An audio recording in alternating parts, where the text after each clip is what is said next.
Thomas and friends, making tracks to great destinations.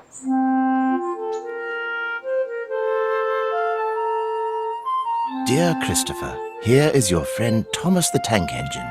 He wanted to come out of his station yard and see the world. These stories tell you how he did it. I hope you will like them because you helped me to make them. Your loving, Daddy.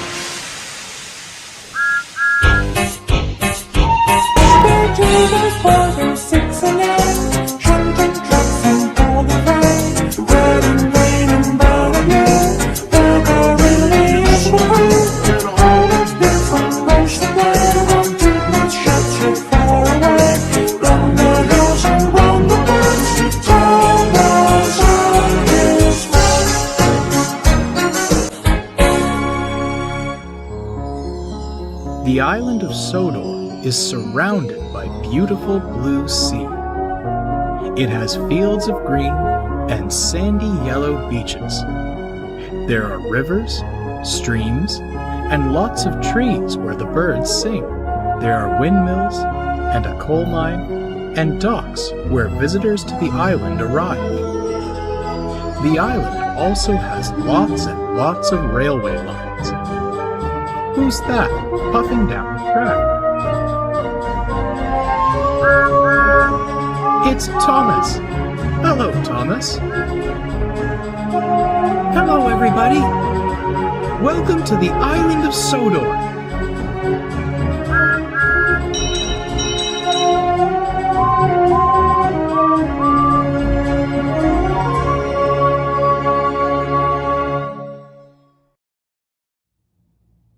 The Monster Under the Shed.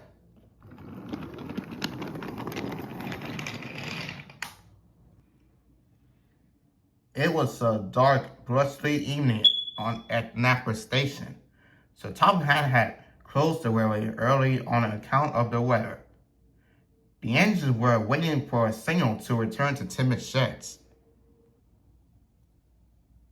Maybe one of us should tell a story to pass the time, said Thomas.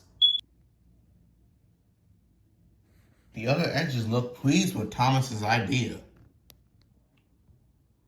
Well, I have a perfect story to tell tonight, James volunteered with a sly grin. This story is going to be the better story, such as the Herman engine that Edward told us.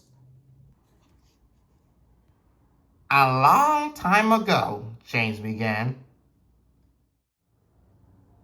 there was a brave little blue engine like Thomas who was always eager to help. The station master asked the blue engine one night, would you go to the end of the tracks to pick up a coach that was left behind? Of course, said the eager blue engine. And then he set off. But by the time the blue engine got to the set of points to the station to collect the coach, the fog was thick and he could not see anything. I'll just have to wait till morning, said the blue engine to himself. And he set off to the sheds.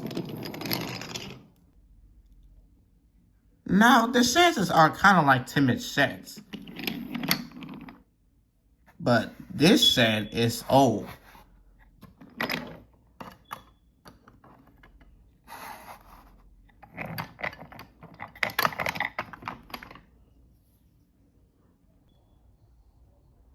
Late that night, the little blue engine awoke to a noise coming from below the shed.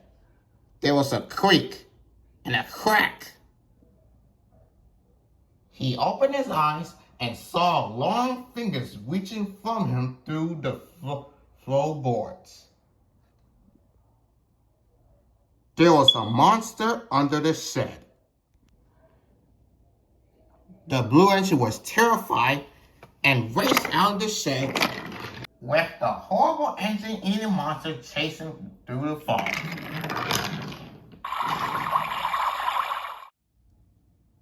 Is it that what happened? Percy asked timidly. That's how the story ends, said James. No one ever heard from that engine again. But what about the monster? Oh, don't be silly, Percy, Gordon said with a chuckle. It's just a story. What if that story's true? Percy asked Thomas. What if the engine-eating monster is out there somewhere right now? Oh, Percy, said Thomas, don't be such a scaredy cat. There's no such thing as monsters. And with that, all the engines set out to the sheds.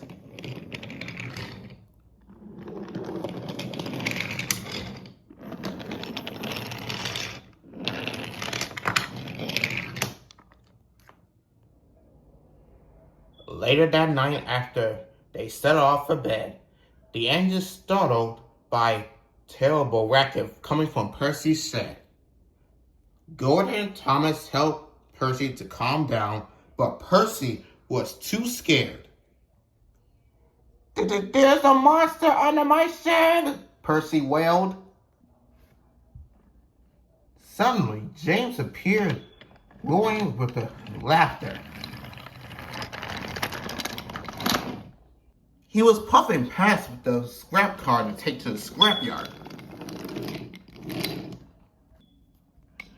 Ha ha ha! I'm a monster! James shouted.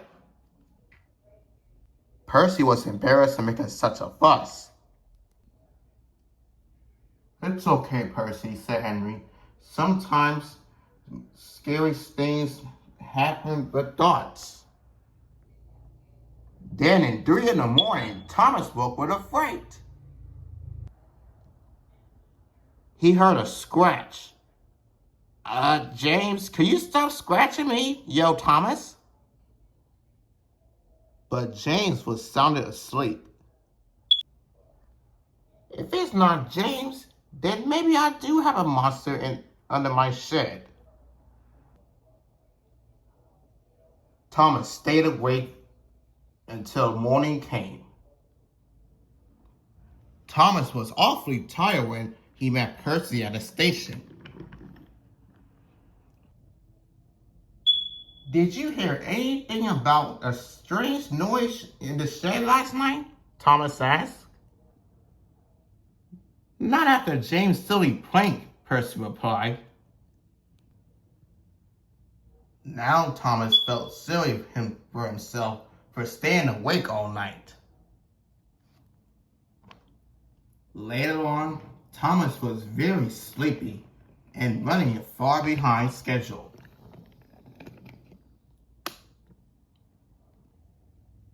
You look as you needed some special coal? Asked Henry. No, I'm just a little tired, Thomas answered. He didn't want anyone to know that he heard a frightened to sleep. Suddenly, James popped up. What's the matter, Thomas? He called. Monster keeping you up all night? And James disappeared laughing. There's no such thing as monsters, Thomas said to himself. That night, Thomas barely had steam to make it back to the sheds. Then the other engines were telling scary stories again. Thomas didn't want to interfere. He just closed his eyes and went right to sleep. Sometime later on that night, Thomas woke with a fright once again. What was that? The noises were back, and they were definitely coming from under the shed. Who's there? Thomas whispered. Creak, creak, came the answer. Go away, monster! Get out! Thomas ordered as he called, closing his eyes tightly.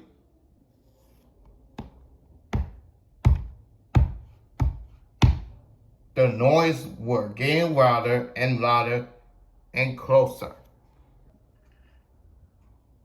That That will surely wake up the other engines, Thomas said to himself. They'll save me from the monster. But the other engines didn't stare.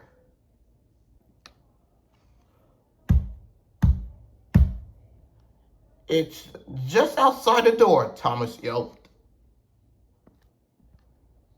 Psst, Gordon, help! Thomas whispered. But only the monster heard him.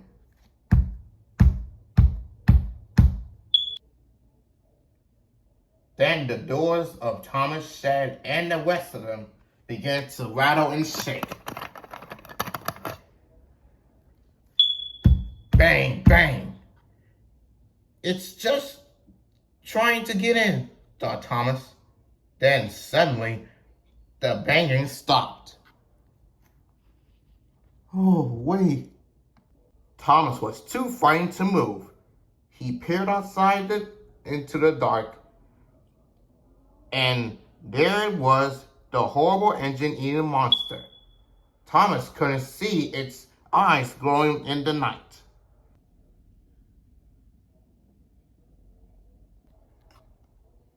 Thomas cracked his eyes shut and screamed, Gordon! Henry! Percy! James! He cried, Save me from the monster! Ah! Oh, what's going on, Thomas? Asked Henry. Yeah, what was all the racket noise? Percy said. Thomas, said Gordon, open your eyes.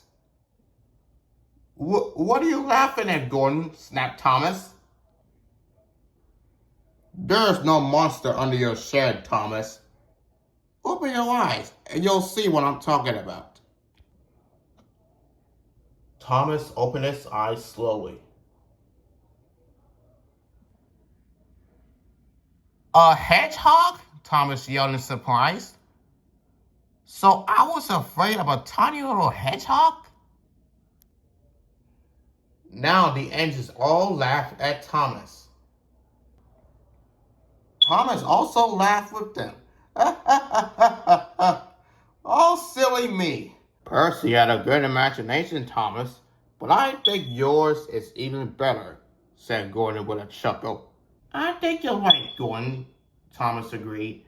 It's only a thing in the world that could turn into a tiny hedgehog into a big scary monster. And the engines laughed all through the night.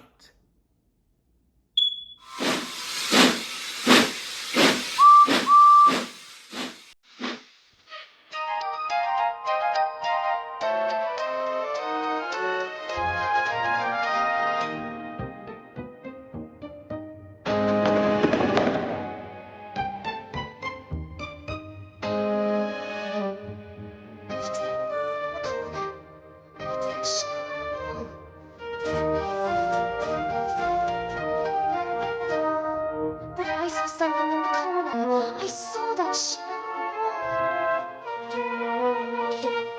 just the way I told it.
Today, Edward, Henry, and Gordon all have different jobs to do. See if you can guess who is doing which job. One engine is going to collect coal, one is going to collect freight, and another is going to collect the express. Can you guess what Gordon is doing today?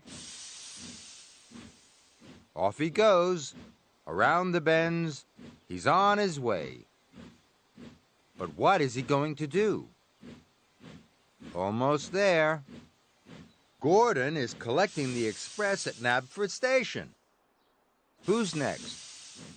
Henry. What is Henry doing today? He's got a windy way to go. Around the bends, steaming along. Henry is collecting freight from the docks today. Can you guess what Edward is doing today? He's on his way, twisting and turning and puffing along. That's right. Edward is shunting coal cars at the coaling plant. Now they can all be really useful engines. Well done, Gordon. Well done, Henry. And well done, Edward.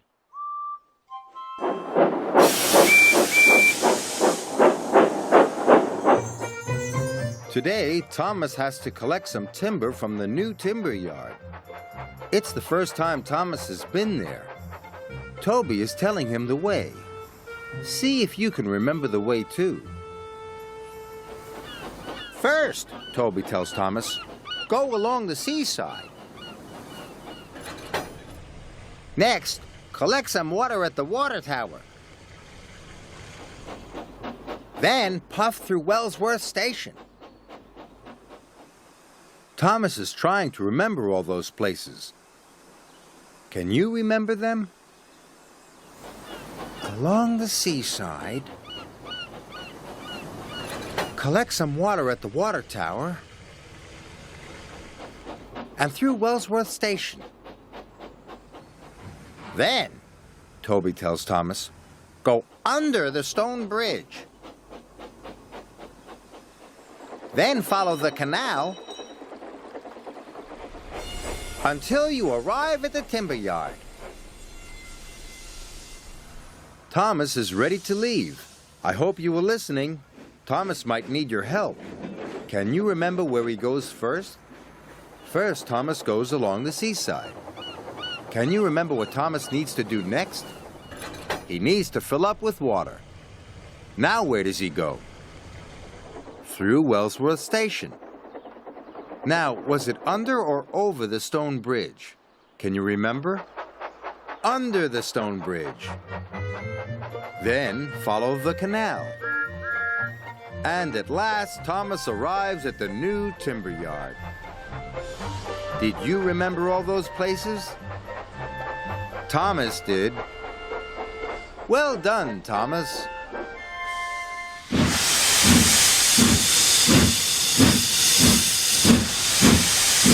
Thomas has a busy day today. He has to take 3 different loads to 3 different parties. He has a freight car full of fireworks, a car full of pumpkins, and a car with a big cake and lots of candles. First, Thomas has to take something to the children's birthday party. What about the freight car full of pumpkins? Are pumpkins right for a birthday party? No. Thomas doesn't think pumpkins are right for a birthday party. What about the big cake with all those candles? Yes. A birthday cake with lots of candles is just right for a birthday party. Next, Thomas has to take something to a Halloween party. What about fireworks? Are fireworks right for a Halloween party? No. Thomas doesn't think fireworks are right. What about pumpkins? Yes. Pumpkins make jack-o'-lanterns. Pumpkins are just right for a Halloween party. Last of all, Thomas has to take something to the firework party. There's only one freight car left, and it's full of fireworks. Fireworks are just right for a firework party. Thomas has taken everything to the right party. Well done, Thomas.